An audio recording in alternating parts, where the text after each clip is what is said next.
Well, good morning. Sorry for that unusual start. Tony, let me ask you, did you get that link from where? The one that you signed in with? I got it from the admin panel, dashboard of the Zoom. Okay, okay.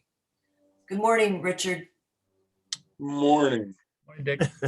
We had a link change and something must have happened. I'm just glad you're all here now. We are recording and we are all convening here. We are all present now. Let's go through the minutes real quick so we can get to one of our important items here. Has everyone had a chance to look at the minutes besides Bob? I actually did look at them. I just Okay, didn't see an good. agenda.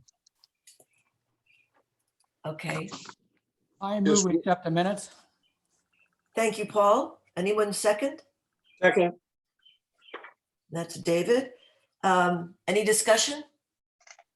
Okay, all in favor say aye. Aye. I Okay, minutes are passed. All right. The third item on our agenda today is reviewing the required qualifications proposal. Richard has his hand up. He's got his hand up. Hey, Dick. Sorry, that was just to say yes, yes to the minutes. Oh, sorry. We're Didn't take having got a delay going here. Okay, so this is what this proposed amendment, Bob, is this what you did? You got this or pulled together? Yeah, I took Dick's stuff, just Dick's stuff, and put it in there. Nothing is original with me. And I cited RCW just as that without listing them long. And then I included all of his suggestions. And that's what it would look like going into the charter. It would look like that. When Okay. did Thank you- you. what- And then I understand there were some improvements made to that by Paul, was it? Paul submitted some changes. Oh, yeah, I did. Which is always good. Have everyone seen what Bob has done, and then has everyone seen what Paul has sent? I just saw them 20 minutes ago. Okay, Not only wasn't- did they all get sent to all of you all, they got sent to the climate committee at 3:00 in the morning. I went, okay, there we go. I went, wait a minute, that's not right. you were delirious. I was. And I wasn't up at 3 a.m., so I didn't see them a Yeah. little while ago. Didn't catch that. Sorry, folks. Madam So- Chair, would you like me to share the screen to show the item? Sure, that'd be great. Thank you. Maureen, Yes, David. I have two comments that I could either make now or afterwards, after going through the qualifications about the language, the general language in this section 5.20. It's not related to qualifications, but other observations. And it may be better to do it first or later, I don't know, but I'm confused. You want to make a comment, but not about what we're doing? well, it's all about what you're doing in the sense that it is in the body of 5.20. Yes, it is related. Okay, But- can you do it quickly so we can get to this? Yeah, well, the first line talks about each county office holding an elective office shall be at the time of appointment or filing a declaration of candidates, blah, blah, blah. I'm not sure appointment is relevant because if it's an elected official, it's not appointed. So that's on the first line. I would delete appointed or. And then the second, and we can talk about this later if you want to. The second thing is about the qualification that the candidates must be a resident of San Juan County.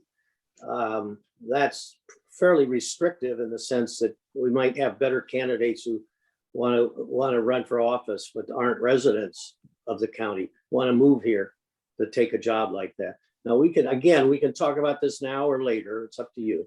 Those are the 2 points. I'd like to talk about them later because I think some of those things are required. They're just required. And that's part of what Randy put in his original email to us. That would So- be- Okay. Yep. Let's just start going down this and take a look. What- Is this as improved by Paul or is this just mine? No, this is the one that you've sent. Well, then if Paul could point out where Jump he right- made improvements, that would be good. Okay, Well, let me go back to Tony. Do you have my amendments to that, Tony? Hold on. I might. Then you can just show it up on the screen. Basically, the amendments that you've made are to add a couple of subsections. I do have. And you want to actually cross out Yes, Yes. I do. A, B, and C. Do you see this section right here? Is this the one that you meant, that you did, Paul? I did, but I amended the number 1, A, B, and C. And it's in red. Oh, it's in red. Okay, hold on. Can I make a constructively critical observation here? Please. If all this stuff didn't happen at the last minute, we wouldn't be doing this, trying to piece them together. Well, that was, I've got a response to that. For me, it was the last minute or nothing, as I was quite ill from Thursday on after I got my second Oh, shot. And it wasn't until really yesterday morning that I felt well enough, and I was so far behind in other stuff. And so I did stay up till 3 o'clock in the morning, and I apologize for it taking that late, but it's at least it's something that's before us now, and it wouldn't be otherwise. well, so thank you. I just saw it 2 hours ago and made some amendments to it just 2 hours ago. Is that it, Paul? We I don't think- we can actually talk about, Paul, if you can't bring it up, it's okay, I Tony. can, I can do that. We can talk about it because it's substantial and we need to do it. So I'm just going to say that Tony has added, you see number 1, all the requirements set out in Washington state law. He has added to section paren 1 and paren A after the RCW. Well, And- Yeah, he's added that. And then he's added a 2, which is shall hold a current Washington state 1 real property appraisal certificate, or 2, a Washington state accredited real property appraisal certificate. Yep. Is that it, Paul? Sorry, is that it? Yep. Okay, sorry about that, folks. I just, That's all right. It's okay. And then in doing that, he's crossed out, Paul has crossed out A, B, and C under assessor number Correct. 1. Correct. So let's talk about that, because that all seems important. Can I speak to it? Please. Well, I mean, 95% of what the assessor does is value property for tax purposes. So the obvious thing that an assessor needs to have is to be qualified in appraising property. That's first and foremost. So that's why I brought in to the person who's running for assessor should have these certificates, either a real property appraisal, which is like a fee appraiser if you have a bank account or something that you want to buy a house or whatever. That's that kind of certificate. Or you can go on and have a Washington State accredited. The difference between the certification between is there absolutely no difference between the two. They go to the same classes, they learn everything, they have to take the same examinations, all of it. So that's why I bring out the 2 different types of certificates. They both lend themselves. Okay. Paul, are you saying those are essentially the same as what I originally wrote? That they essentially accomplish the same thing? Well, you do mention accreditation as an ad valorem appraiser. That in itself does state that, but it's not clear enough as to what that is. The ad valorem appraiser must have a stated accredited real property appraisal certificate. You see what I'm saying, Dick? I have a comment. I think David's hand is up first. Go ahead, David. Paul, I like those certificate words that you put in there, but are those a part of RCW 36.21.015? That's Are it. those already in there? No, I don't see them. Okay, they're not in there. Okay, then I think that it's great to add them in there. What I see is a difference basically between what Paul has and what Dick has is Paul has certificates, but he doesn't necessarily, he doesn't make any reference to experience working, for example, in an assessor's office. In other words, conceivably, it could be somebody who gets a certificate but has no practical experience. I don't know, maybe you have to have practical experience to get the certificate, Tony, but I would prefer to add, if it isn't a requirement to get a certificate, adding another provision that the person has to have some experience in an appraiser's office, that they aren't just somebody who decided to take the test and get the certificate. So I Okay. like that, if we could Okay. add that. Well, hold on, let's hear what Bob O'Connell is saying here. Yeah, the RCW includes a requirement that the individual has been certified as a real property appraiser by the Department of Personnel prior to July 1, 1992. Well, that's a certain group of people, though. Department of Personnel? Well, that's what it says. That's What is that? The state? yeah, Department? this is the negative part of doing what I did, which was just to refer to RCW, because the work that Dick did, the hard work Dick did digging this out and typing it up, it's like a 3/4 of a page, all the things that are required. See, and you can either put that directly in the code, repeat it, or just say RCW and then arm the assessor's office with that information so that they know what the requirements are and can let everybody know what they are. Can I respond to Bob? Please. So number 2, Bob, it does get into that. It says the Department of Revenue shall prepare and administer an examination of subjects related to the valuation of real property. It goes on to say, no person shall assess real property for the purpose of taxation without having passed said examination. So it does talk about the examination. It just doesn't get into what is a specific certificate you will be awarded upon passing those examinations. That's the difference. I see what So you're saying. It does get in the nuts and bolts of what you Yeah, have to do. hmm But what you, Well, if you my pass the question, examination, then you will become certified and or accredited. is your addition of 1 and A to the RCW, is that so specific that it doesn't include the rest of what we're talking about? In order to get your real property certificate and or the accredited real property certificate, you need to learn all 3 principles of how you value property, period. And basically what you get into the nuts and bolts of what 3621.15 says, it talks about examinations and it talks about appraisals. But all of that is incorporated in the classes that you have to take and pass in order to become a real property appraiser.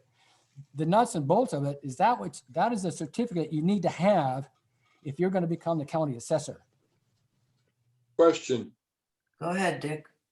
But coming back to David's point, where's the requirement then for any experience? I mean, do we really want someone as appraiser who has studied and passed the exam, but has no practical experience managing the office?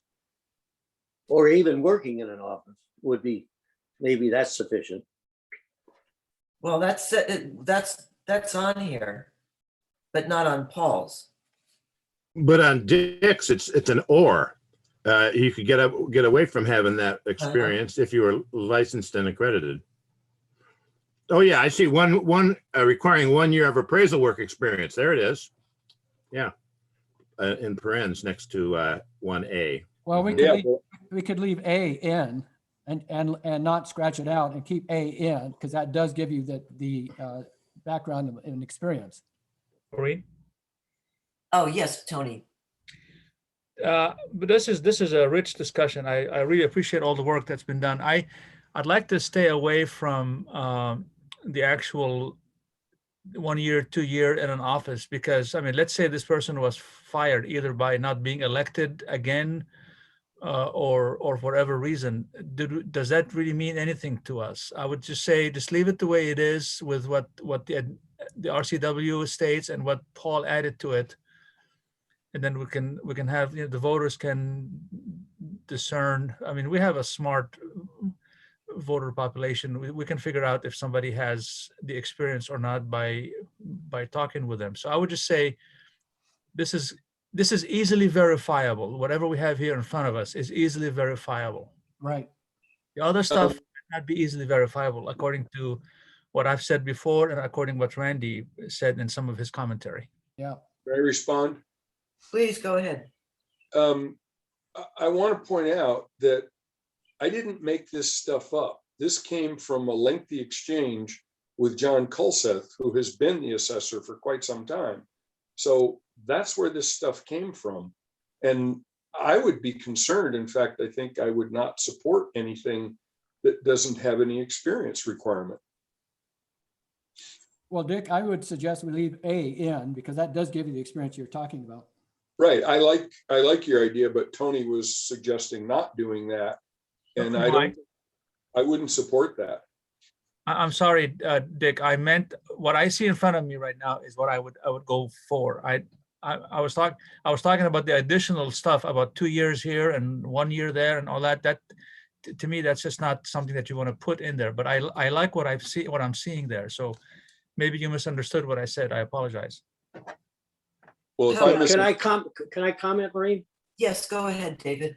Yeah, I do not agree with Tony about not having some mention of experience, requirement of experience. Because what if you have one person run for office and that person doesn't have an experience? I also question whether voters are as knowledgeable and smart as Tony says. What I think, I agree with Paul and Dick that add A to what Paul has proposed, but take out the first 5 or 6 words, accreditation on as an ad valorem appraiser.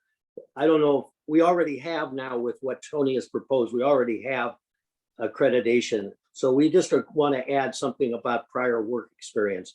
So I would suggest adding 3 to what Tony has that could just say requiring 1 year of appraisal work experience and 30 hours of class time, including ethics training. I would approve that too. Go ahead. Who Tony had to want some.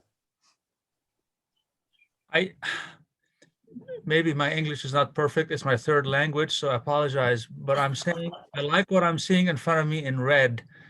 Where did I say I'm not completely interested in qualifications, David, or whomever? I said experience. Yeah. Where did I say I'm not? Because 1A, if I understand it correctly, does say something about having some experience in an office. Not? Okay. 1 It year does. of appraisal work. Yeah. So Yeah. that to me is fine. But if Paul, Oh, okay. Paul is I the misunderstood. Paul is the assessor in our group. I would go along with what he's proposing to either to supplement what Dick worked on and all that, because I think we should keep in mind we got to be able to make this thing verifiable at the counter in the elections office. Okay. So let me get this straight. Is one on Paul's revision, one that says you have to take out the 2. I'm confused by the A, B, and C and the 1, 2, and 3s here. Right, So, right. Assessor and all the requirements set out in Washington state law at RCW, and you want to add that paren 1, paren A, correct? Because that's are you saying that is the site where all those requirements are, correct? Yeah, And then just say and shall hold a current instead of the number. Can you see Okay. this? You run that together? So what you're saying there, Marie, is correct. We do state in red, number 1, and also A, which is what gives you the experience. So it's Right. in. But you wanted to take out, from what I understand, in A, accreditation as an ad valorem appraiser, parens requiring, right? And then at the end, parens. You see, David, I reacted to this 2 hours ago and I was moving very quickly. And some of this stuff might have just gone over my head. So I would have liked a lot more time to really read this carefully. So I probably made a little bit of a careless move there by crossing out A, because I also mentioned A in red, don't I? So it's Wait, okay, you guys have now totally confused me. If you're talking about number 1 with the RCW number where parens 1, parens A have been added, are you saying that's parens 1, parens A that is currently in the RCW? Or are you talking about the stuff that's on our sheet? Thank you for clarifying that, Dick. I did that 1A. A is referring to the RCW 1A. And you're saying that, and because I just saw this morning, I haven't had time to look at the RCW. Are you saying that A isn't includes an experience requirement? It does. Let me read it to you. I'll show you a. A is right here. Had at least 1 year of experience in transactions involving real property, in appraisal of real property, or an assessment of real property, or at least 1 year of experience in the combination of the three. That's what's left in. So that does get into experience. And Okay, well, if it's in there, if it's in the RCW, then I suggest we have sufficient wording in what Tony has proposed. Yep, I think so. I think we got it covered. I believe that's true. Well, okay. It seems like there was a lot of discussion here that could have been avoided, because what I gave to you guys was I wrote out the whole RCW because that's what Randy gave us. So everybody could see what was required now. And then the additional stuff was what, and I'm sorry I missed that meeting. The additional stuff was what John Kulseth recommended. So the RCW is there. It doesn't matter what we do. We can't change the RCW. So the question is, what do we think needs to be added to that, if anything? Well, we're limiting the RCW to 3621.015.1A. That's what we're talking about, what we're leaving in as the RCW speaks to it. Is that on? But- What? Hold it, everybody. You can't take out part of the RCW, We can't take out part of the RCW. Yeah, mandatory. That all of it. whole section is required under state law, and we cannot do anything about state law. We're not So- changing state law, we're referring to state law. so that we shouldn't be referring to 1A. We should be referring to the 015. Yes. That's what, because that's what it's about, not, That's what it Not does about one presently. I mean, that would, I think, seriously mislead the voters if Randy let that go. Can you all see 1A on the, I mean, can you all see the I RCW? can. Tony, thank you. This is great. So everybody can see that we can't just exclude the rest of this. We just have to call it 36.21.015. That's what we have to do. And- Just the way and- Dick laid it out. And then and that's right from Randy, who took it from the RCW. That's there. And then the only question is, do we want to add anything to that, which we're Right. allowed to do as long as we don't modify or reduce the RCW? We can add something that's additional. We're allowed to do that. Right. Go So, ahead, Bob. Go ahead. I would just like to say that in writing this kind of document, it's kind of standard practice that if you're talking about requirements or something that people need to know about, if you're referring to something that is short, it is standard practice to go ahead and put it in and repeat it. But if you're referring to something that is long, it's standard practice just to refer to the site, which is why we did that. We just referred to the site in this document that I produced for y'all. Okay. So, Maureen, Oh, yeah. I'd like to make a motion. can you hold up for a minute, David? I just want to be clear about what we're doing first. Well, Okay. it'll come out during the discussion, but I think we should move on and move on to the next item. well, we're not cleared on this one yet. Yeah, I think Not we've at got all. a few more things to kick around here.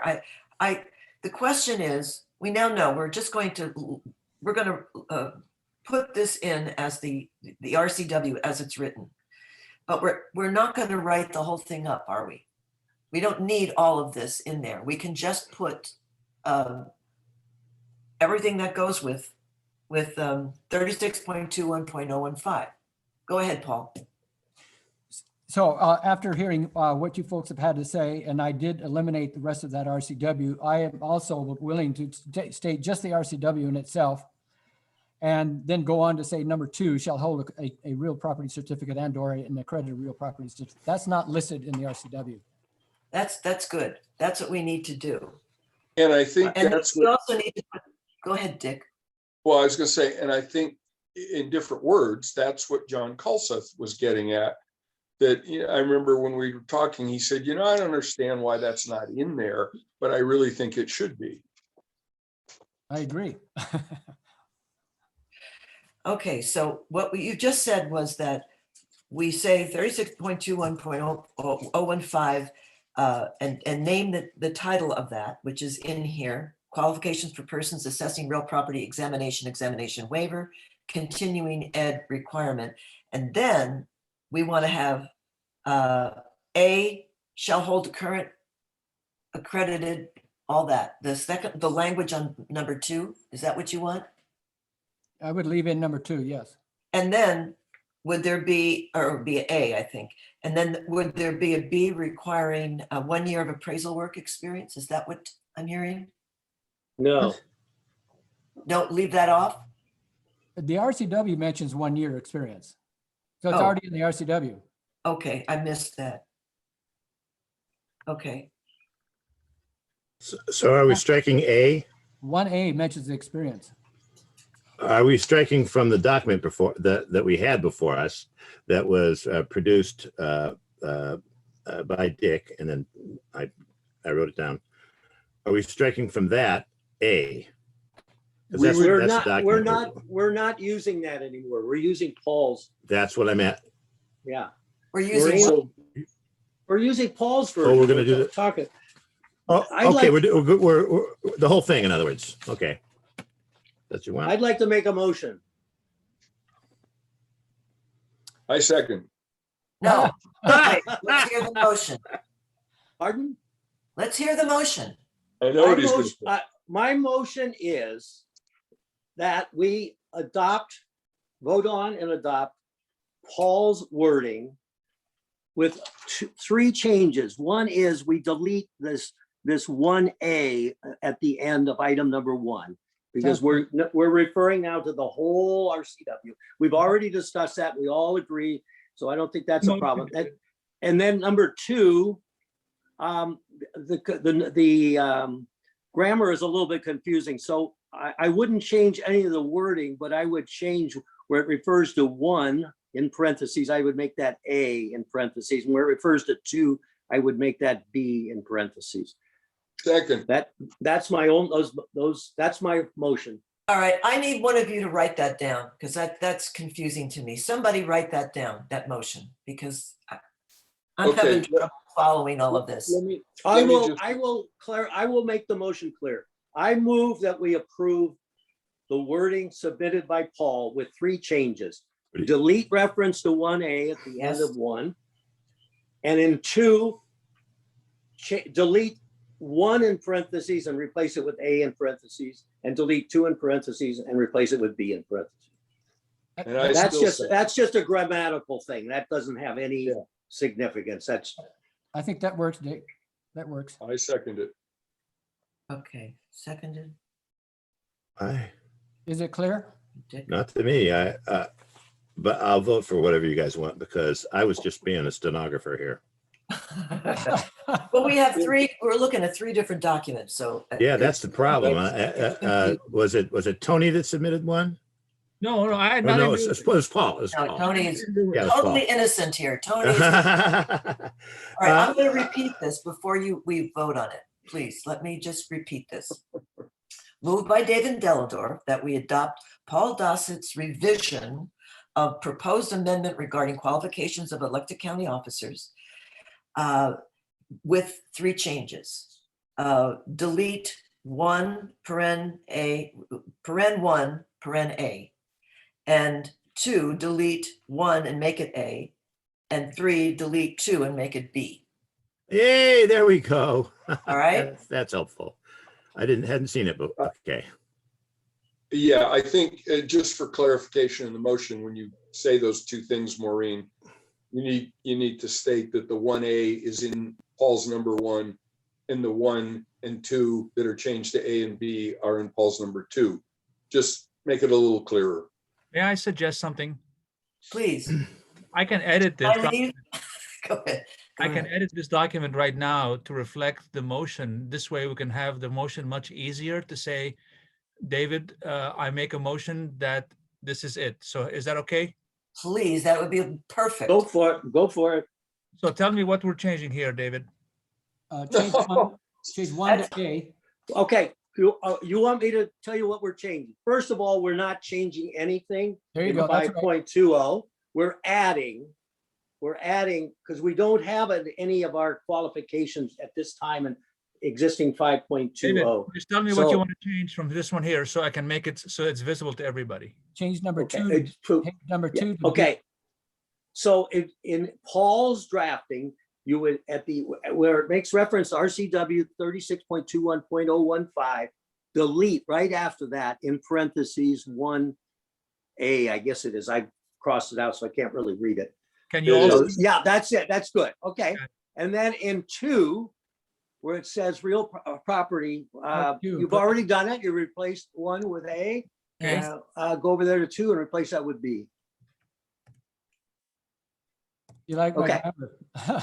Now, I want to make it clear that we're going to have some introductory wording in 5.20, which is apart from this discussion, okay, leading into this list of the qualifications for all. of We the positions. are. But And we that- can work on that. We can work on that later. No, that is going to come, that's going to be qualification. That's exactly what it says in the RCW. Qualifications for person assessing real property, examination waiver, and continuing ed requirements. That's what it says. No, that's not what I meant. But anyway, my I did add, maybe this is what David is talking about. On the document that I passed out, I retitled the 522 residency and qualifications of all county elected officials. And then after the first sentence in there, which spoke about something else, I wrote, in addition, named county, this is new language, in addition, comma, named county officials shall possess the following qualifications, colon. And then we went down assessor, auditor, clerk, sheriff, treasurer. So that there is language that, so it just doesn't come in out of the blue. And then at the end, we continue on with where the second and third sentences of section 520 presently are. I would like to add something though. All the requirements set out in Washington state law, such and such, there is always the possibility that in the next 10 years, that law might be amended. If it's just amended and continued in the same site, there's not a problem. We just change the requirements that we've got in our hand on a piece of paper. But if it is amended in another statute, then we need to make reference to that. So I was going to suggest we put something like, or other RCW requirements, something like that. Can I suggest that we leave that kind of thing to Randy? You know what? Dick is right, because he has, and the council also has the ability to make that kind of change without checking with the public. They don't have to go to the public for a charter amendment to do that. So Dick's right there. We can leave that out. Tony, you have something? yes, Madam Chair, point of order. We have a motion on the table and we're trying to correct the motion. So if David is willing to restate his motion to approve what we show, and the seconder stays with it, that's what we're discussing now. We can deal with 5.20 in general at a later time as its own, but we're dealing with the assessor point right now, are we not? Yes, We are, but we have, Yes. And I I, want to bring up one more thing before everybody starts. We can't say 1 and 2 under assessor because 2 is auditor. You see, we have to get rid of that 2. uh, no. We can change. Yes. Yes, We don't have Shall I- any, there's no conflict to the, okay. Maureen, I don't understand. So I know. one other thing I think needs to be done here, Tony. There you go. Tony going, okay, There you go. That's got it. okay, There you go. way to go. okay, that's good. Now you've got to Ex- change back except- the A in parentheses to 1 and B in parentheses to 2. So, but that's fine. It makes it clear the way you restructured it there. Perfect. thank you. Now, the only change is with A, in order to make it consistent with the language. For B, you've got assessor shall. A should be assessor shall have or shall complete. Satisfied. You're satisfied. That's it. That's Shall satisfy all the requirements. That's set it. out. Yes. So shall satisfy all. Start with, Bingo. there we go. Okay. So I accept that friendly amendment, Bob. Thank you. That And Tony. We still have a motion on the floor? We still have a motion on the floor. I was just reading it. Certificate or two, okay. Okay, thank you, Tony. That's very helpful. Does this conclude the discussion on this? No, we Well- have Bob. Bob is another. Well, we also have Dick with his hand up. Oh, All I wait. was going to say is I wanted to hear what Dick had to say about this. He was holding Oh, his face in his I- hand. No, I had my electronic hand up, and the reason I had it up, because it sounded like the discussion was going in a direction of adding all that 520 introductory language, and I was gonna say, no, I do not second that. I want to stick to just this, but I'm happy. Thank you. Okay, Um, okay. All right. That's And what I I- was trying to get at. Paul, So this is, no, I'm not speaking to the motion, so I need to wait until the motion's finished. So Okay. I'll wait. is there any further discussion? Yes, Bob has something. Briefly, does this motion just deal with the assessor section or the entire bit? Just the Just- assessment. Assessor. All right, okay. Professor, Okay, Whoa, wait, then that's problematic then. Maybe we should finish What? the others and then vote on the whole thing. We've got 3 strikes. We've got A, B, and C stricken out. So that's part of the assessor. Right. Oh, wait a minute. I thought you agreed, Tony, that we didn't need A, B, and I'm C not- because, not David, Tony, I'm sorry, I'm Paul. not the one Paul. doing that. No, Thank Paul, I'm sorry, Paul. I But want to go with Dick. He's making a point about some experience. And I too believe there ought to be some experience. So I guess what I'm saying is that leave in A for sure, because that speaks to experience. So wait, Paul, you just said a few minutes ago that the RCW has the experience requirement, so we don't need that. well, that's true. So we're kind of redundant here. It's mentioned in the RCW, and then we make a comment here that they need to have experience. I think being redundant often creates confusion in a legal document, and I think it's a bad idea. If it's in the RCW, let's live with it and just add your language about the certificates. That's David's motion and my second. I think you're right, and I see it as it's A and in the RCW. Let's just leave it. We're crossing out A, B, and C on this document. So then can we go to number 2, auditor? we have to No, not vote. No, there's a No, we motion on have it. to We vote have on a this. motion. We have to And vote let's, on. before we vote, let's be clear. The document I sent, the document Paul sent, none of those has any status. It's not like in the motion, we have to account for striking those. We're simply Exactly. making a motion for what we want to do. Forget the stuff that I wrote that we decided to strike. It Exactly. doesn't matter. This is the Right. motion. That's all we need to do is this is the motion. This is the motion. Okay, That's agree. all I we need to do agree. here. We don't need to And- worry about anything that's struck. We don't need to worry about those. I agree You're with you. right. You're right. Okay, very good. So does that conclude the discussion on this motion? What shall hold a certificate of, what's it say? Shall hold a Washington State 1 real property appraisal certificate or 2. Okay, I've got it. Yeah, I'm good. Okay, all right. I'm calling for the vote. All those in favor of this motion? Aye. Aye. Aye. Okay. No nays. The Thank motion you, everybody. passes. Thank Thank you, Paul, for simplifying it. Sure. And Tony, you're going to send that to me, correct? Yep. Thank you. Oops, Auditor disappeared. Don't worry. Uh-oh. Here we go. All right. So now let's go to 2 on this, the real 2, auditor. Basically, it's the same thing you've written. Is that not, that you had submitted earlier? Dick? Yes. I repeated everything he said Okay. verbatim. I have one thought. I know it says accounting, but payroll is a very specific thing in accounting, and it's part of what the auditor has a large portion of her department. Should that be mentioned, do you think? What I was trying to accomplish after talking to all of those electeds is, because they all stress this, not to make it so limiting that we would seriously limit the candidates who could qualify.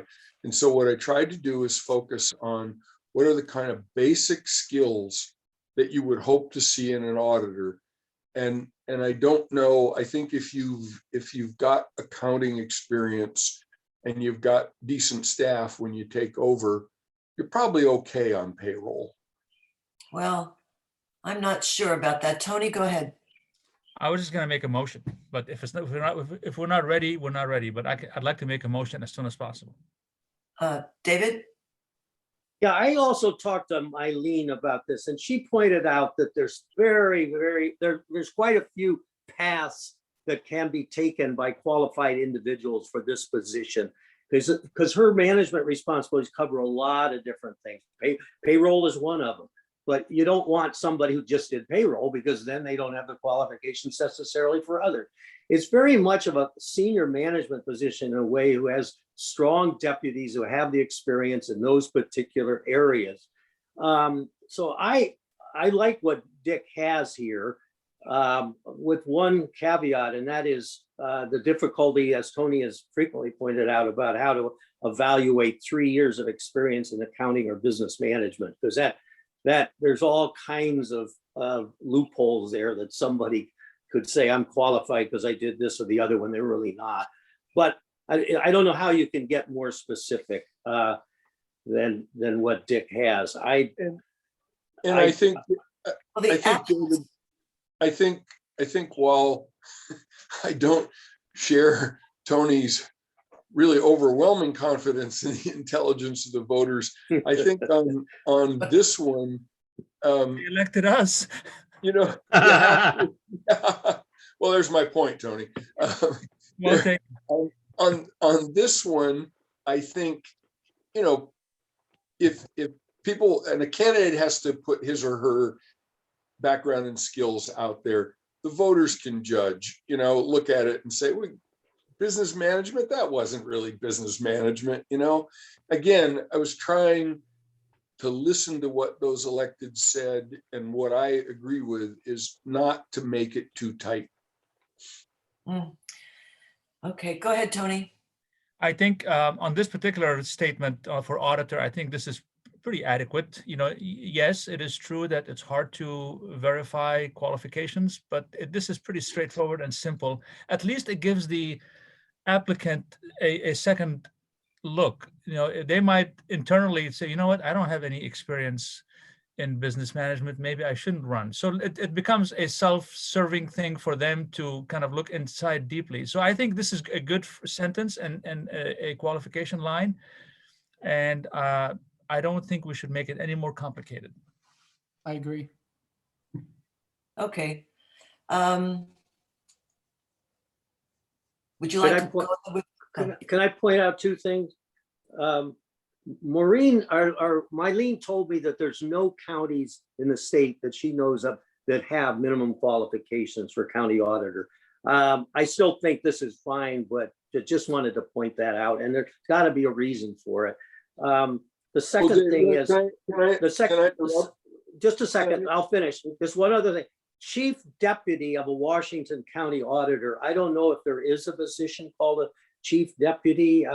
Maybe it would be something more like a area manager or a sub-department manager, like payroll or something else. But I don't know what Chief Deputy is. I think So Dick was going to respond. Go ahead, Dick. Well, on the last thing, from talking to the electeds, and my understanding is state law requires every elected to have a deputy. And as I believe when Mylene was walking us through her org chart, she has deputies in various divisions, but I think there was also a chief deputy. But I think that's kind of generic language, and I think that works. Let me point something out about that. Mylene went a number of years on a number of terms without a deputy. And she was urged by the council repeatedly to set that up because of succession. And she only recently took on a deputy. So just be aware of that. Okay, but again, that's something when somebody files for office and they have to list their experience, the voters can judge, well, is that really a responsible position? Is that what that was? And, oh, I know, the response to David's first point that Mylene said she doesn't know of any county. Well, the only ones that can have it are the charter counties. The other counties can't do it. And that's only what, 6 or 7 counties. So that's not a really influential point in my mind. Don't all counties have deputies? Wait a minute, go ahead. Auditors? No. Excuse me, Tony's got his hand up, please. Thank you, Madam Chair. Qualifications. Thank you, Madam Chair. I think this auditor that Dick proposes qualification, I think is fine. You know, it reflects our wish as a subcommittee. Maybe Randy can, fine tune the language about who is the chief deputy or assistant or first in charge or whatever. That language could be very cleaned up later on. I think what the point here is that somebody who is in the office that has some kind of a responsibility. So let's not spend too much time debating the words of what the title is going to be. Yeah, we will never finish this if we don't. Go ahead, Paul. Well, this is just for clarification. All of the employees that work for an elected position, they are deputies. Just like you see a deputy sheriff, they're all deputies. So it doesn't matter if you're an assessor, treasurer, auditor, clerk, they're all deputies. The only difference is that we're talking about a chief deputy, Okay. somebody's that's fair. second in line. Yep, fair. Okay. Do I hear a motion? Are we gonna move, are gonna do a motion in each one of these? I If we think are, we let's need get to. going.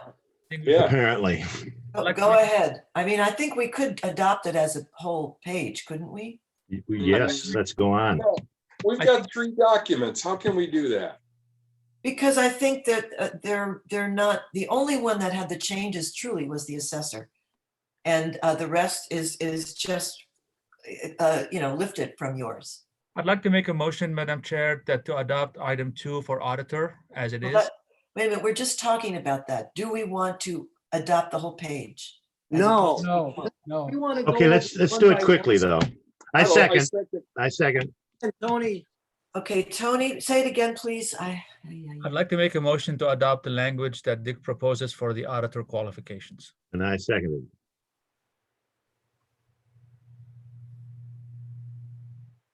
All right. Call for the vote. Well, any further discussion? Okay, call for the vote. All those in favor? Aye. Okay, Clerk. motion passes. All right. Okay, clerk. County clerk. You've I have a added, question. Is that position, the other ones are just called auditor, sheriff. Do we put county in front of everything?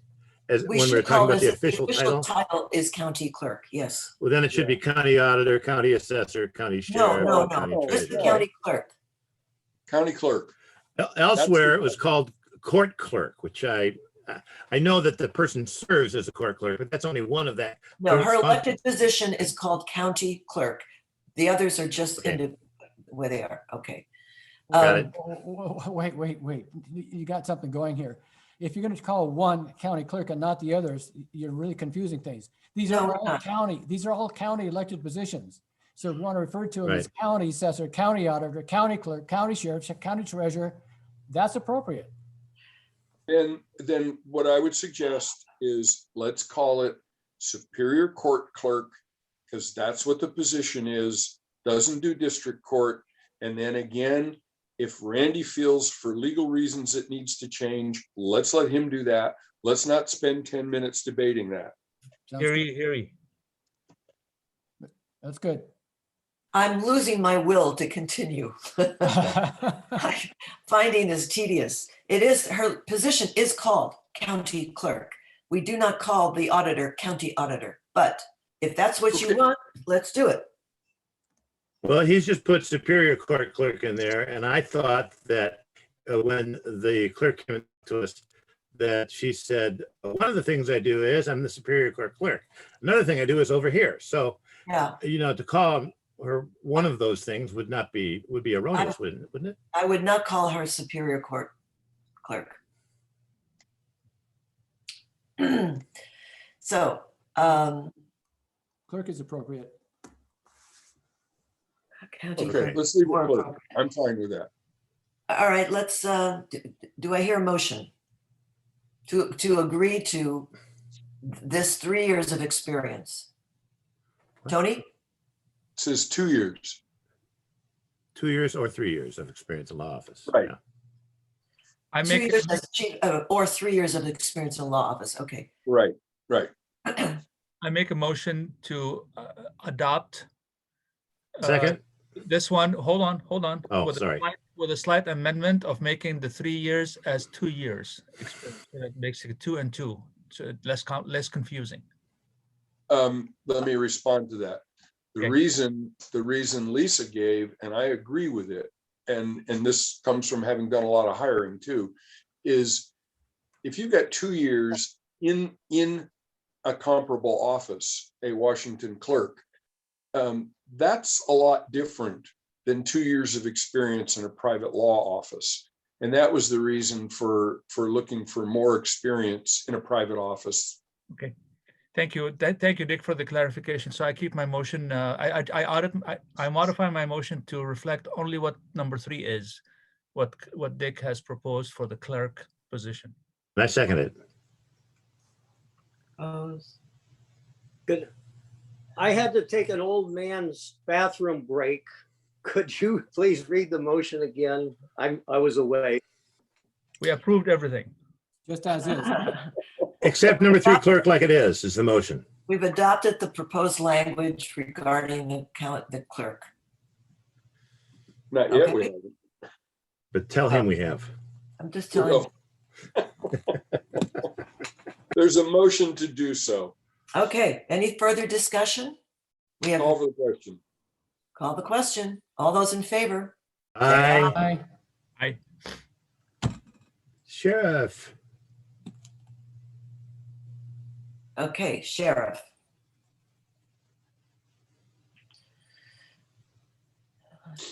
I move we accept as worded. Move, Second, accept proposed language. Bob O'Connell seconded, is that Good. correct? yes. Okay. Okay. Any further discussion of this? I have a comment. Instead of all the training set out in RCW 3628, why are we limited to training? Shouldn't it be all of the qualifications set out in Washington state law? That's I'll offer that as a friendly amendment, all the qualifications. The only thing is the training. That's all. The old. No, Here- that's what, I'm Yeah. suggesting that it should be more inclusive than just training. That's all that's in there. Here's what RCW, it's short, what the RCW states under qualifications of the sheriff.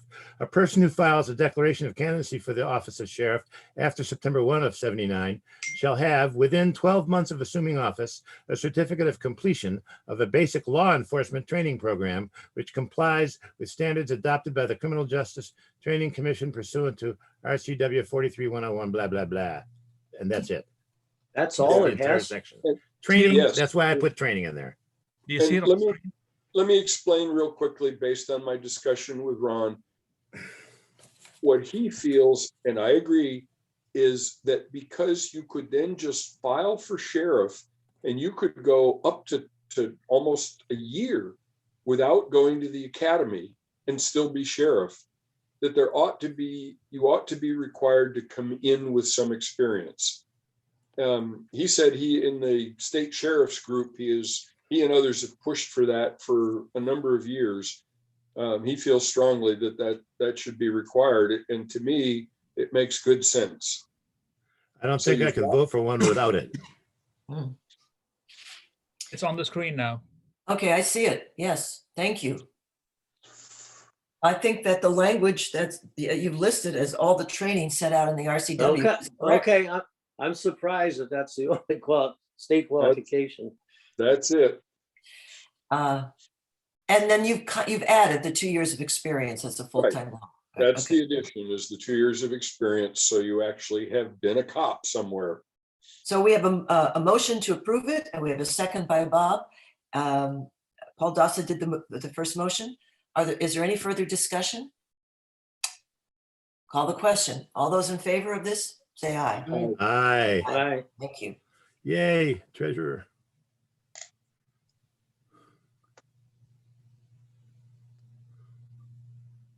Okay, treasurer. Now, there's Paul crossed out the assessor on that. You need to explain that, Paul? Yeah. Well, and looking at the treasurer's position, the only time the assessor gets involved, well, there's a couple of different things. Basically, when they send out obviously the tax statements, as well as the collection of the taxes, that's for sure. But there are changes that goes on in the assessor's office that need to be changed by the treasurer. So having said that, experience in the assessor's office, to me, doesn't really need to be experienced for the treasurer. However, we can discuss that. Well, I think the wording is or on this. So I think it's just covering all the bases. And Dick, maybe you can explain it. Yeah, the reason, again, this was after talking with Rhonda. Mylene made the point when we heard from her some time ago, and I believe Rhonda did. Yeah, Rhonda did when I talked to her, and also John, that the assessor's office does do a lot of work with the assessors. The assessor's office does a lot of work with the treasurer's office. In fact, if you recall, Mylene, when we talked about consolidation, said she thought the more logical place, if the treasurer was going to be absorbed in another office, was to put it in the assessor's office. And the feeling was that is another, I mean, you're working right there in the courthouse, those three departments downstairs there, that you're picking up an awful lot of experience. That it's probably, I guess I would argue, based on all the conversations I had, that it's not reasonable to delete the assessor. Okay. Well, I think it's a pretty minor point, so I would retract that and just go ahead and leave assessor in, because to me, it's not a big deal. Can I ask a question on B under the treasurer? 3 years of experience in accounting or business management and 2 years of college level. So this is like saying you have to have 5 years of experience? Yeah, Rhonda talked about, she thought that was important. And I said, well, would that have eliminated you? And she said, yes, it would. So, based on what she told me, I left it in. Personally, I don't have strong feelings about it. I think if you got 3 years of experience in accounting or business management, you probably have that some educational background, or if you've been there 3 years, you've obviously demonstrated you didn't need it. If you change it to or, doesn't that mean that the treasurer, we can elect a treasurer who has no experience at all and has a junior college degree in accounting? Oh, I wouldn't change it to or. I mean, I think the question is to whether to just delete the 2 years of college level coursework or not. Yeah. That's what I I would see. recommend, deleting it. I see. Yeah, Yeah. I would amend it also as well. I think the 3 years of experience in accounting or business is a strong requirement. Yep. I'm fine with that. Okay. Everybody good So- with that? Well, could you clarify what that was exactly? Put You were a gonna change- period in B, put a period after business management and strike the rest.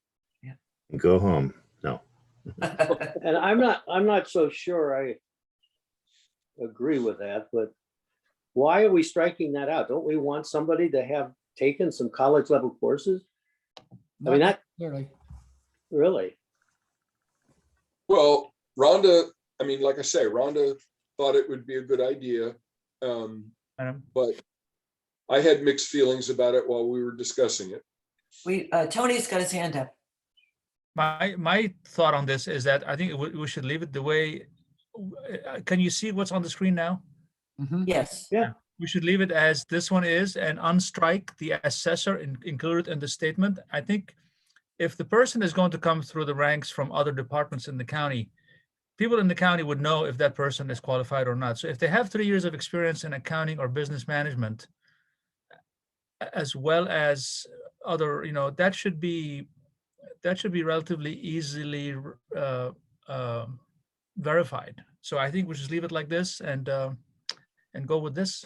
And I'm I ready. think if we had a history of our treasurers, we'd find out that they don't often have college degrees. And that's what we've always had. So go ahead, Bob, your hand's up. I like this, but I have one concern, and maybe you all can allay this. What if Frank comes in to run for this, and his only experience is that he answered the phone in an accountant's office for 3 years? That doesn't happen, Bob. I mean, It doesn't? Okay. Well, that's what I mean by allaying my fears. So we don't have somebody who that was easy. who works in an accounting office or in some business management part that isn't actually doing the accounting. I mean, if this is Pierce County, I can see your point, but this is, I mean, everybody works at these. Well, that's any accounting. No, that's any accounting office. That's any private accounting office, right? Anywhere. Yeah, Sure. Doesn't say county. could be. If you want it to be in a county treasurer's office, we should say that. Yes. Well, we already do in the first one.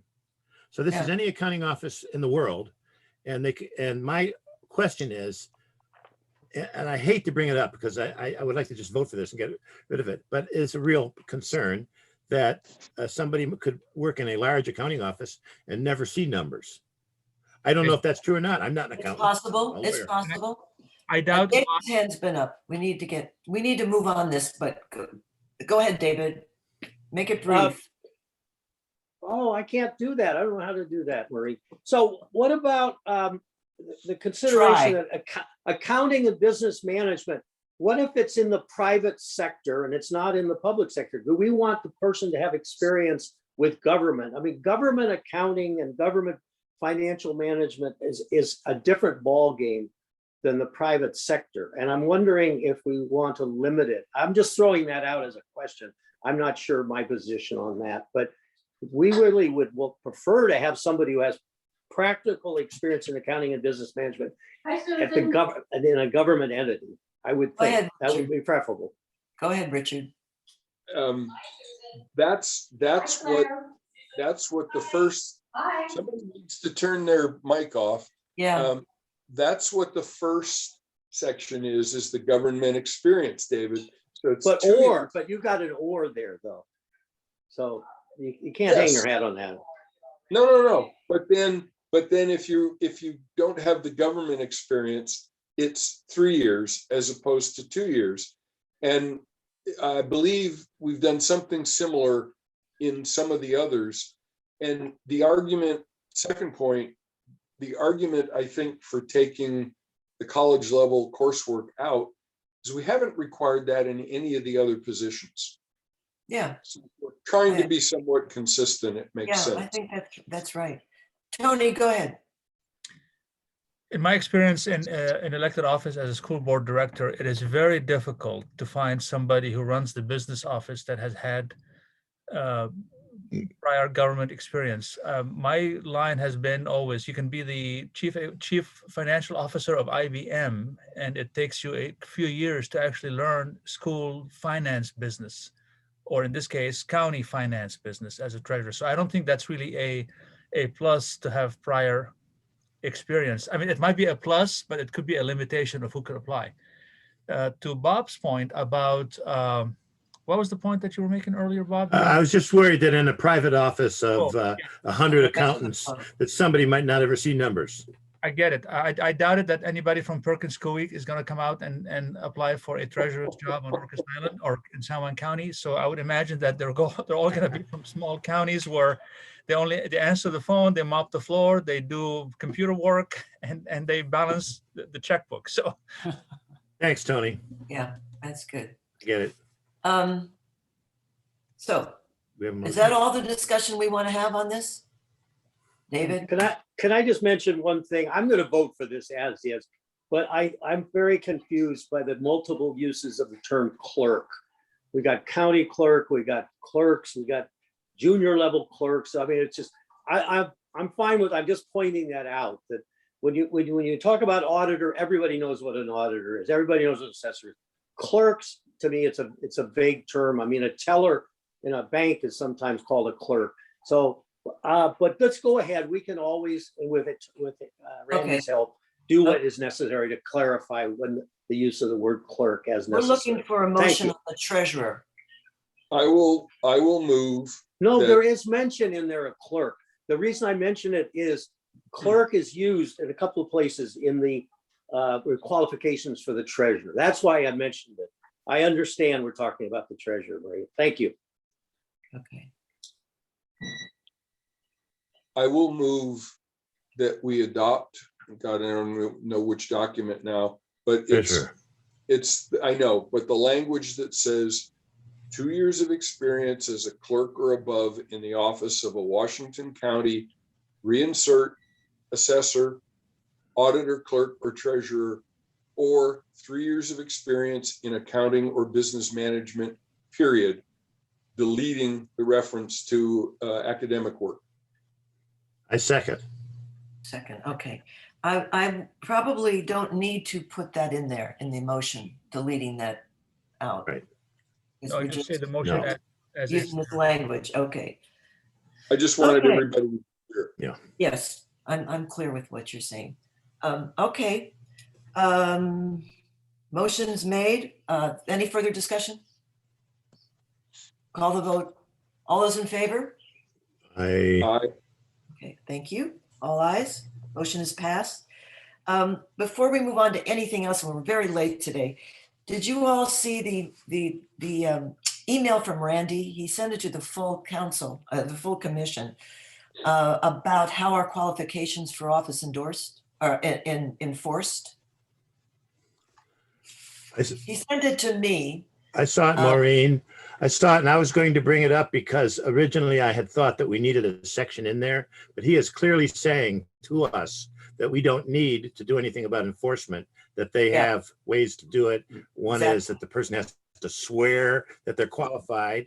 Then another one is that the person's opponent can come after him. Yep. And then he says the voters. So, He basically gave us a short list of remedies in case something runs afoul. If a candidate doesn't do what they say they can do, voters can get them, elections can stop it. I mean, there's a bunch of things, but it's all pretty mild.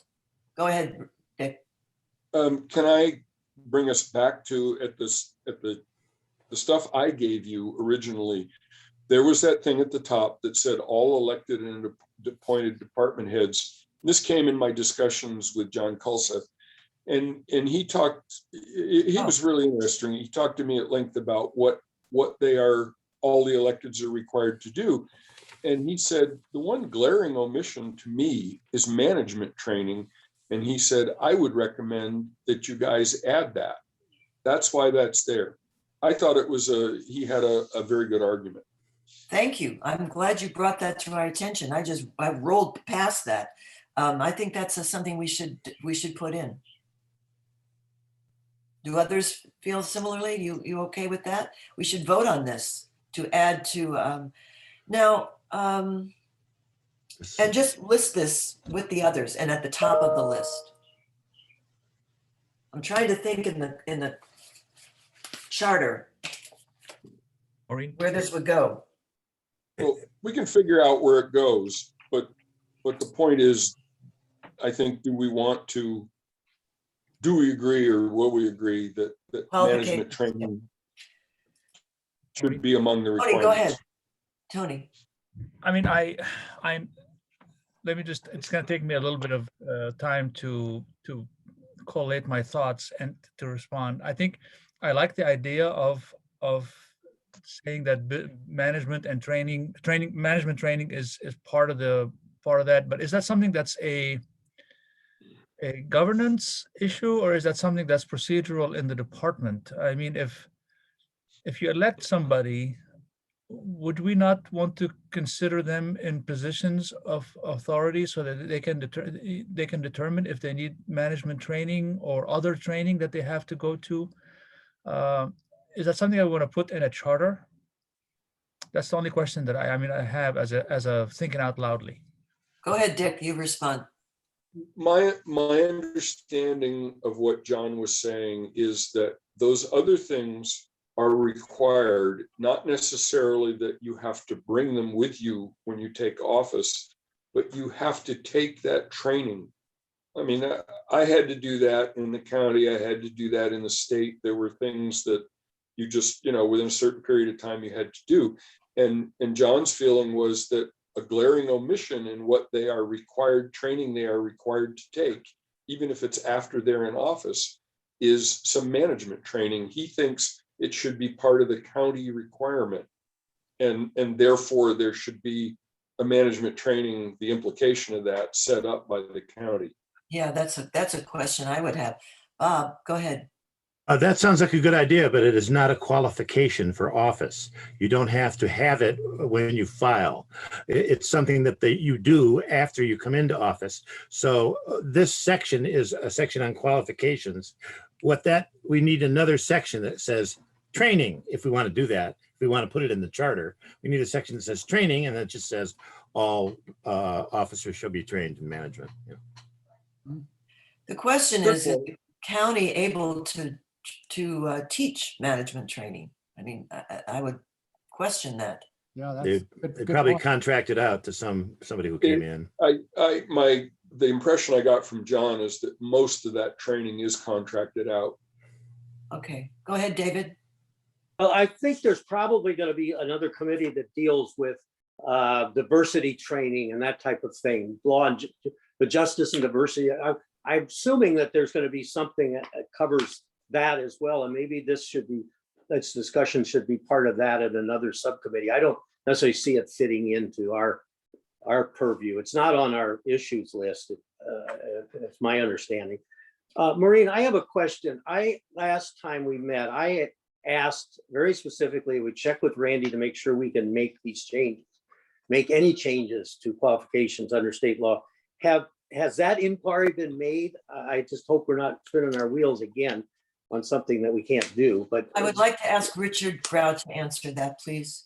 David, that was the meeting I missed, and I heard you had raised that, and I found it very frustrating because Randy has already answered that question. Okay, good, No. well, fine. He gave us an opinion that said, yes, we can do it. It said, the short answer, yes.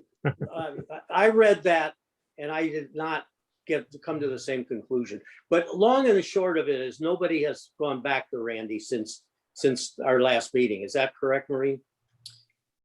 Yes, because Okay. I talked to him about the qualification, about who enforces this. And that's what he sent back as a result. He knows very well that we're working on this. Okay, And okay. he's seen it, so. And okay, I'm not sure I agree, but we'll move on. Now, I brought up at the beginning of the meeting two possible changes to this section 5.20. Now deal with the wording other than qualifications, but it's specific to the same section 5.20. Do you want to talk about those again now? You said you'd wait to the end of the meeting. Do you want to do it now, or do you want to do it some other I time? think Or we're not quite finished with this upper part. I mean, this management training thing. Please go ahead, Dick. We have to kind of finish this page. I think David, a few minutes ago, raised a good point on this, that maybe this is the wrong committee. And I'm also on the governance committee. I think that's a more logical place to bring it up than in equity and justice. So if people don't want to deal with this in this committee, I can raise it in governance. How do you feel about that, everyone? Sounds That like, sort of fits with Do it. with what Do Tony it. said. Good, go for it. That works. I think that works. Okay, very well. So thank you, Richard. If you'll do that, that would be great. That's an important point. Okay, so let's get into what you're asking for here. David? Yeah, the section 5.20, and now we've agreed what to add on with regard to qualification. The first line says each county officer holding an elected office shall be at the time of appointment or filing a declaration of candidacy for election, at the time of election, at all times while holding office, a citizen of the US and a resident and registered voter of San Juan County. So the term appointment here, I think is unnecessary. That's a nit, and that may be put in something that Kevin is proposing, a catch-all thing at the end, but we're talking about elections. This is the election section, nothing to do with. What are you appointments. reading from? I don't know what you're referencing. here. Section 5.20. Well, In the charter? the Yeah. charter, I'm Looks talking like about this. what we've been, Okay, I'm looking, I'm just pulling it up. Okay. Okay, I think there's an explanation for that. Sure there is. And I think the reason it's there is because someone can retire or die in office. And then what happens is someone gets appointed to fill the position until the next election. So you can get appointed to an elected position. okay, I'll accept that and let's move on, okay? I'm fine with that unless somebody else wants to go there. I just was hoping somebody would give a good explanation, and that makes sense, Dick. Okay, then the other thing is, they must be, at the time they file a declaration of candidacy, must be a citizen of the US. Okay, I got that. But it says a registered voter and a resident of San Juan County. So that basically means that somebody off island who's thinking, off county, who's thinking about running, might be a very qualified person. They're going to have to move here to run for an office. And I'm sure a lot of thought was given to this in prior discussions by prior commissions, but I'm wondering if it makes sense to limit it, because that just means we're not going to get people from off island filing for elected office. And Tony, do you have a response to that? I think isn't that the nature of elected office in a county situation? You have to be a resident of that Yeah. county, the district. You have to- not necessarily, there's plenty Yes. of them where it says you have to move. No, They give yes, Tony, No. there is at least Yeah. one I know of where you do not have to be under state law and but you have to move That's the county with it. Yeah, something like that. So, manager is appointed, is not elected. Yeah. In Well- any municipal election, in any elections in this county, school board, fire department, elected officials, you have to be a resident of the district you are running in. Before you file, when you file, you mean? Yes. When you file. Not, it couldn't, not just after you're elected. No, CRC commissioners, you have to be in the county for X amount of years as a resident. I mean, you cannot change that. Okay, well, you Go can ahead. change it. You can change anything you want. I mean, That's you what I'm can't talking- change it, but your point to David, though, is that it is not a limiting factor. It is something that we have currently, and why change all that? You want to change it for all elected officials or I'm bringing it up just because it is a limitation on the quality of candidates that are likely to file their candidacy. I'm just bringing it up. And I can see that, but I can see the other point as well, that you want somebody who's been here a couple of years, or at least is here now when they file. But Richard? does anybody feel, Richard has his Strongly hand up. I'd like to get to him. Go ahead, Richard. Well, just the point David just made is I think there is an argument in favor of it on the grounds that it's nice to have somebody who actually knows a little something about the county when they run for office. Go ahead, Bob. Okay, a kid is born here, goes to school here. When he's after he graduates from high school, he moves off. He becomes educated and becomes a deputy sheriff in an adjoining county. He hears there's an opening over here. He doesn't live here, and he is willing to move back, but he doesn't want to give up his job. He runs for the office here, gets elected. Would you want him to be able to come over and become the sheriff? but Probably yes. But Bob, to make a point there. Yeah. In our election rules and regulations in this county and other counties in the state, you have to be a registered voter in your county to run for office. So to be a registered voter in your county to run for office, you have to be a resident of that county to run your office. You cannot be a resident of Pierce County, registered to vote in Pierce County, and say, you know what, there's an opening, there's an election in San Juan County, I'd like to come and run for it. You got to come here, you have to register, and you have to be a resident to be able to do that. So I don't know where That's that's. got it, Tony. That's got it. Okay. Right. Yeah, but what county manager, why can a county manager be given a certain period of time, an appointed position? Why It's is appointed position It's appointed. treated differently? That But person is I know, appointed but why are they treated differently with because regard they to were this requirement? appointed. That's not a reason. That's. Okay, Because- Richard, you want to respond to that? before I go Because if I'm not mistaken, state law requires to run for elected office, you have to be a resident and registered voter in the county in which you're running. That's what I've been saying. Okay, All right. So have we satisfied those questions for you, David? I mean, regarding 5.2? but right now, yeah, but I want to look at state law as people have referred to it. I want to look at it and see what it says. Yeah. But yeah, for now, I'm not going to pursue it anymore right now, so. Okay, very well. And Bob? Just so everybody understands, what we just adopted would fit in between, right after the first sentence, which ends registered voter of San Juan County. Then it will come this section that we just put in, and then you'd continue at the end. You don't want to get rid of this. At the end, you have this last sentence, last two sentences, I think it is. County council members must reside in the district, et cetera. No county council residency district boundary shall change, et cetera. That's all in there. And that just bumps down after we put our section in there. That Okay, section will go after the first sentence. Yes, okay. sir. Yes, sir. All right, so the elected and appointed department heads, Dick is going to take to governance. We're done with this list, but we have to talk about something on our task list because we gave a report last week, at least to let people know where we are. We need to put some language on our reasons for this, and we're going to need some rationale on this page today. The others Okay. we don't. We're just starting.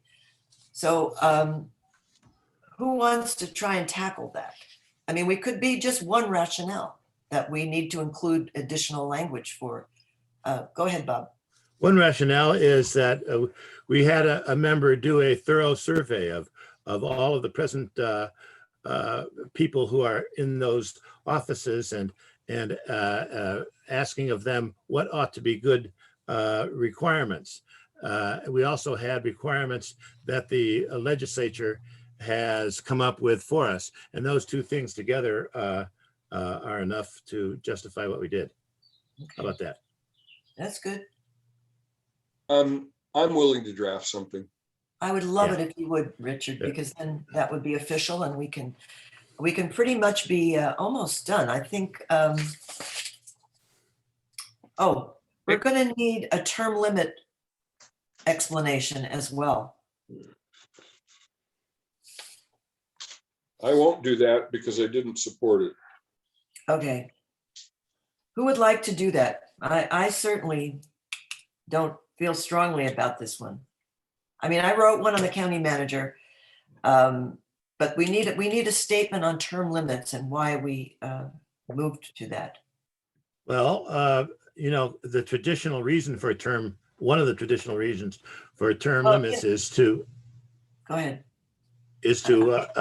introduce into those offices new personnel and new ideas from time to time, rather than and thereby preventing stagnation in the office.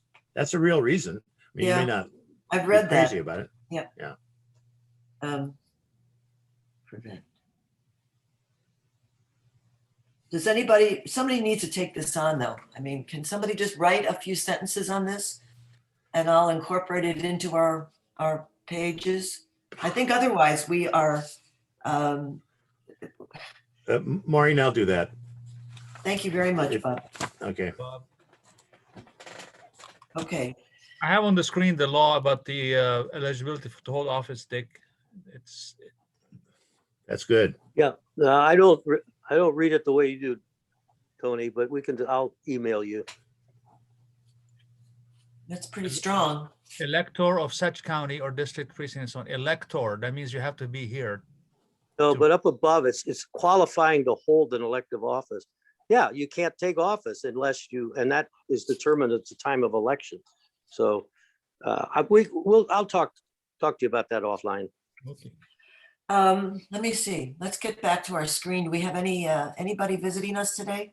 Nope, we have no public comment, appears to be. They're lucky. Yes. Now, how do we sit with this? I definitely got some vibes that some members, some commissioners are not thrilled that we have decided to not make changes to suggest to the full commission. Has everybody else sort of got that vibe? I got it. Yeah, there's Oh, yeah. probably going to be some motion to make everybody appointed rather than elected. I imagine there'll be discussion about that. Uh-huh. I mean, there was on this committee, so. Yes. I think there will also be some discussion brought up in the whole commission about consolidating one or more or two or more positions to create some budgetary room for the climate position if the climate position gets approved. So I think it's going to come up, but they're not necessarily going to go along with us. There'll also be some focus on the sheriff's position, I Yeah. think, I expect that as well. specifically. Mhm. Okay. So question would be yes. strategy when that happens, and we can prepare for it later, but are we going to be expected to be strong advocates for what we have proposed? Are we going to be kind of the defense attorney or whatever you want to call it? Or are we just going to let the meeting flow and we just are one of many voices and we're not necessarily going to take a strong advocacy position? Thank you, David, because that's an important point. And I was going to suggest that we have another meeting and we focus on those kinds of issues. I think we need to put our heads together and just say, let's go through this and set this up for submission to the full commission. And I mean, it's pretty well done, but I think that there are some loose ends that we have to tie up, including that kind of question. Go ahead, Tony. I think Dick had his hand before me, so I would like to Okay. say something first. Dick, would you like to say something? Go ahead, Tony. My thing on this is that my view is that yes, those things are going to come up, and my feeling is we are going to be for the persons that voted in support of our positions currently, that we are moving forward to or not moving forward to the CRC. We're going to be overwhelmed with the opposition because the numbers are going to be such that, in other words, our work in this commission, in this subcommittee for the past month and a half, 2 months is probably going to become moot depending on where things unfold. I think my feeling is that when things unfold, I mean, you said the other day that Kevin has the votes to bring stuff forward. Well, that means he probably has the votes to overturn what we've proposed. So I'm not holding too much. Let's put it this way. I'm not going to spend a lot of time wasting my time to defend those positions, knowing that the fait accompli is going to happen. Okay. Dick, go ahead. Well, You ready now? I'm glad I let Tony go first, so now I can respond to that. I mean, that is speculative, Tony. I think it's incumbent on those of us who voted in favor of motions that passed to put forward clear findings of why we did that, what our reasoning was, and to maybe defense is too strong a word, but to mount a good show, a good explanation of why we did it. I don't want us to go before the full commission and say, well, this is what we decided, but we don't care what you do. I mean, we had, like just this morning, we had a lot of debate and discussion to get to these points. And we need to make clear our reasons for that. And then if they don't agree with us, fine. But I think that's part of our job. But to the point I'm defend making, these- let me respond if I may, Madam Chair. The point I'm making, Dick, is this is the crux of the problem that we have in this committee, is that one or two of us are going to state their opposition to what the three or four of us that agreed to something. So just in that alone, we come out as not being unified with the actual decision of this subcommittee. The decision of this subcommittee is to move or not move things forward as we see them fit as a subcommittee. That to me is our obligation as members of this group, as we are obligations of members of any other subgroup or subcommittee group. But when we come forward to the larger group of 18 people and we come across as being divided, granted we're divided 4-2 or whatever the numbers are, then it, to me, that is already on the road to not getting a good defense, if you will, of our position. May I respond? Go ahead. And then Um, Bob.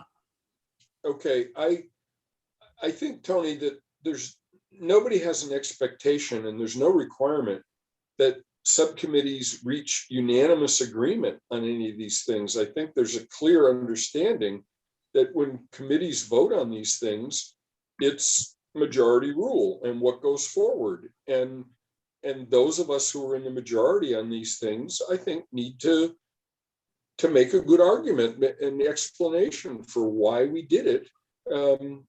And it doesn't matter that we were somewhat divided. I have to agree. Go ahead, Bob. And then we're going to wrap this up. Yeah, in another committee, there was a 5-1 vote, and I was the one.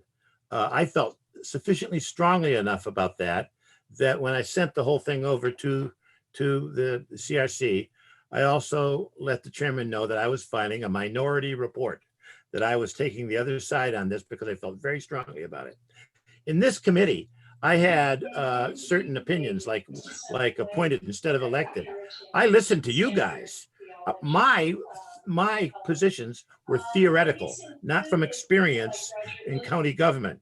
You guys had the experience in county government. I listened to you and I changed my mind.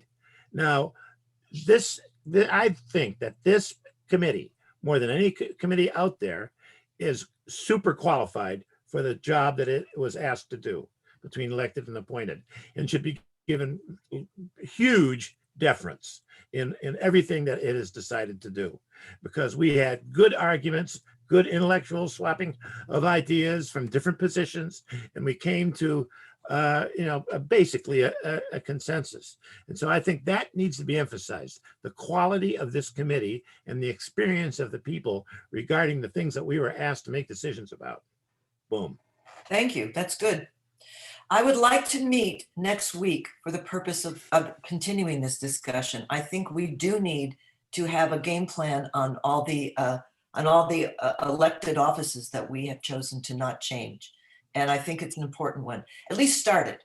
And that will be the focus of let's review this task list. Let's see where we stand. And let's be sure we have good arguments for everything. That's all.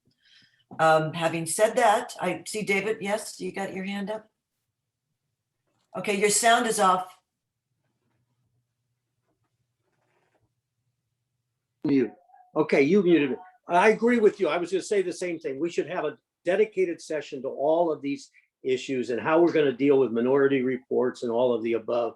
So I wholeheartedly agree with you. The other thing is, assign me now or send me an email of what you want me to do. I'll take two of the issues, writing up the facts, the issues that we discussed.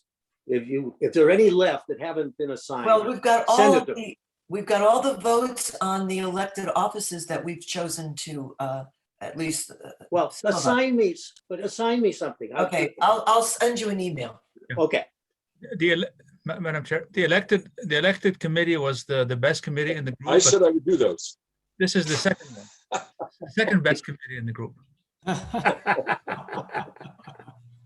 Maureen, Remember that. Maureen, be clear. I said I would write the rationale for the votes we just took today. Yes, you're doing you. that today, and Bob is going to do term limits. And, but what we really want to talk about are the, not keeping the electeds elected. Those are the ones that we need to thoroughly get into. So that's going to be the topic for the next meeting, okay? You guys are great. Thank you. Yeah. You good with that? All right. Thank you for Yep. letting it go this long, and I will make sure that you get the correct link for next week, okay? I And sent, everybody's going to be there. Maureen, I sent you the document that we just went over with the edits in it. So you Perfect. get it. Okay. Much I'll try to avoid sending you guys anything at 3 o'clock in the morning. Thank Oh, you. you can send it Oh, to the other please group. keep it coming. Send it to the other group. We don't care. Okay. Thank I you do. very, very much. Now, Paul, do you need a minute with me on the other committee? Yeah, do you have time? Okay, so let me take the recording off. Okay. Thank you.